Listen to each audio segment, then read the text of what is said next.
Ndongoi ulei nisyambiisya mbumbano umunthi kwikiana vinya yiulu wa nzia ila meutumia kwaka uteti wa ulei kieleeloni kinene cha kumwinukya President William Ruto musyi utetini ukite wa mwaka wa 2017 Kikalo na kila kyavikwa ni unai munini wa President Rigathi Gachagua pamoja na Mutongoi wa Wiper Dr. Kalonzo Musyoka na chaungamiwa ni Mutongoi wa PLP mwandu Martha Karua.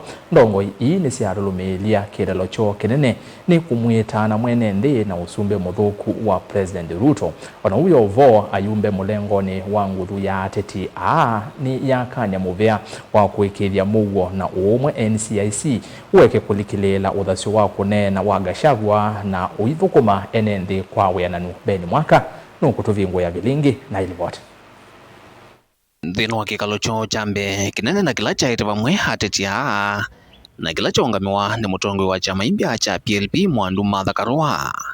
Ateti ano ni malumelelia ni mewie kio cha mwene nthi na kieleelo cho no kimwe ni kwisilangwata ni ondumu meimwenu cha President William Ruto musyi unyuvanini umunene ukite.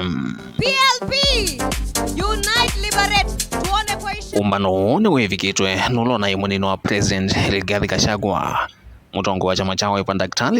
Kalonzo Musyoka, Martha Karua wa chama cha PLP, Eugene Wamalwa wa DAP Kenya, Jimmy Wanjigi wa chama cha Safina Party, Jenzi na Mutongoi wa Inject Party Morara Kibaso, Seneta wa kaunti ya Kisii Richard Onyonga Kikaloni tasula ya Fred Matiang'i, Mwonola wa EPS Saitoti Torome Kumo Masaine. Umbano huyo kamithina miwuthu hitino atongwi ya kukomania chathini cha muvingu wa chama cha PLP chumani kivitu wala manathanie kwikala vamwe vatena mwaniko ona umwe. The best example we have is 1991.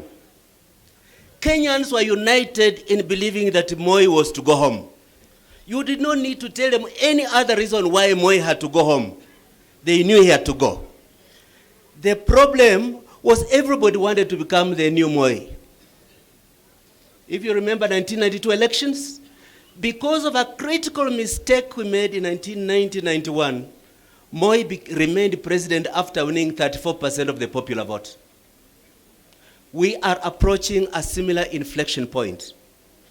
Across this country, you don't need to say very much to convince people that Ruto is a terrible disaster to this country. It doesn't take much intellectual effort to show that he's a bad hypocrite. But you know, the problem for Kenya right now is how can we use this moment of the relaunch of PLP as an opportunity to get every one of us to say, I have partisan interests to grow my party.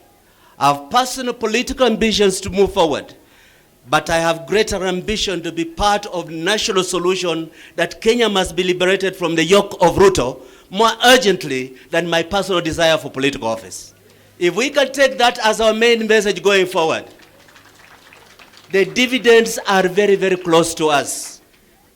1991 we had a problem. We did not have a Martha to bring us together and say, our goal is larger than our personal ambition.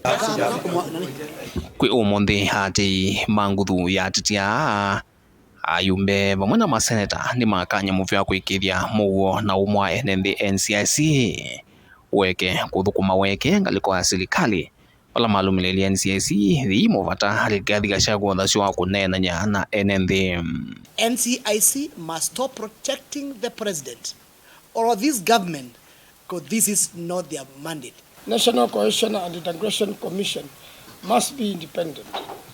Essentially, NCIC's mandate is to promote cohesion and integration among all Kenyans irrespective of their political affiliations or ethnic background.